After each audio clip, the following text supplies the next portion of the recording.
Welcome to ज़रूर life style. अस्सलाम वालेकुम जी। मैं बिल्कुल ठीक ठाक खैरियत से, उम्मीद है कि आप सब भी बिल्कुल ठीक ठाक खैरियत से होंगे।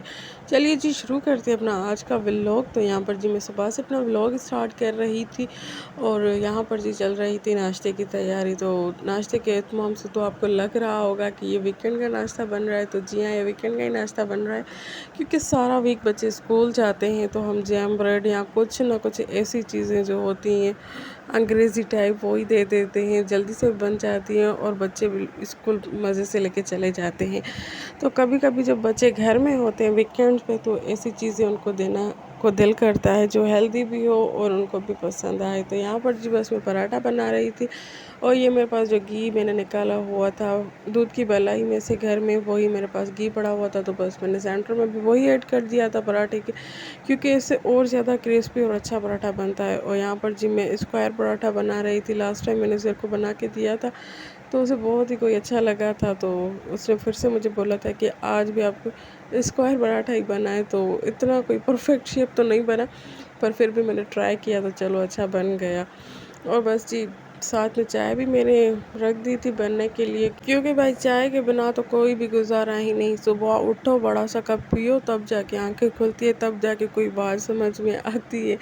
वैसे कुछ भी बात समझ में नहीं आती। और ये हाल सिर्फ मेरा ही नहीं, पाकिस्तान के तकरीबन 70 to 80% लोगों का यही हाल होता है, यही कंडीशन होती है। जब सुबह में वो उठते हैं तो सबसे पहले उनको चाय चाहिए होती है।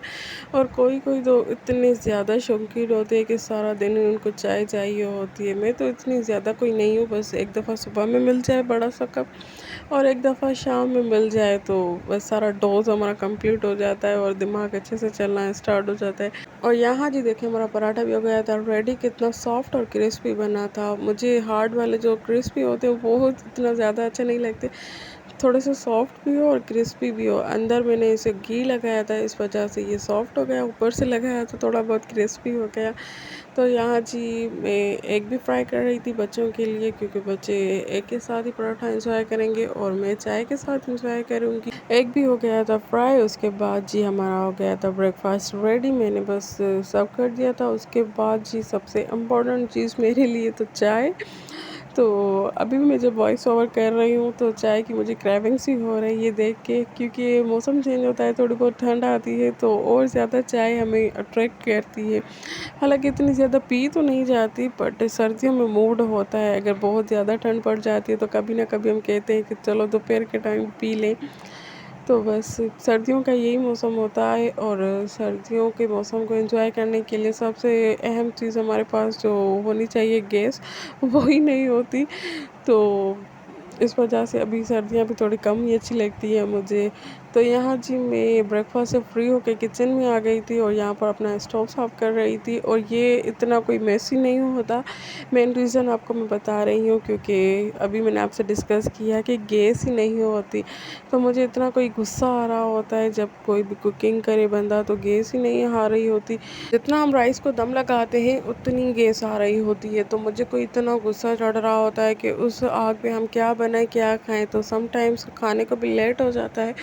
तो जब मुझे ज़्यादा गुस्सा आ जाता है तो मैं कोई ना कोई लकड़ी का पीस डाल देती हूँ या कोई काठ डाल देती हूँ, या फिर मेरे पास कोयले होते हैं कभी कभी तो वो डाल देती हूँ। जो उसकी सारी जो डस्ट होती है ना वो जमा हो के इनके अंदर चली जाती है और इनकी जो थोड़ी बहुत गैस आ रही होती है वो बंद हो जाती है। तो बस इसी वजह से इसके नोज़ल्स वगैरह ब्लॉक हो जाते हैं आई थिंक। वैसे मेरे पास अल्टरनेट सिलेंडर तो होता है, बट उसे भी यूज़ करने में बहुत कोई मुश्किल होती है, क्योंकि सारा अलग से सेटअप लगाओ, फिर वहाँ पर सारी चीज़ें कलेक्ट करो और फिर कुकिंग करो, उसके बाद जी फिर से रीसेट करो किचन को। तो बहुत कोई उलझन वाला काम लगता है मुझे। इस वजह से मैं कहती हूँ यहाँ पर ही जुगाड़ करके काम चलाती रहूँ।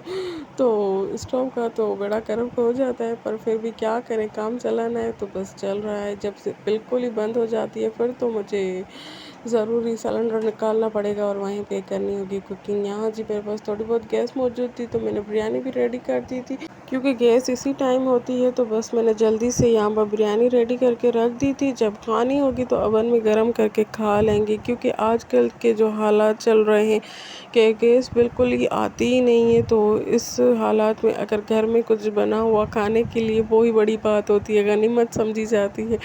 क्योंकि नहीं तो बाहर से कुछ ना कुछ अरेंज करना पड़ता है, और एक दिन की बात हो तो बंदा खुशी खुशी खा भी ले, पर घर में रेगुलर बेसिस पे तो नहीं खाई जाती।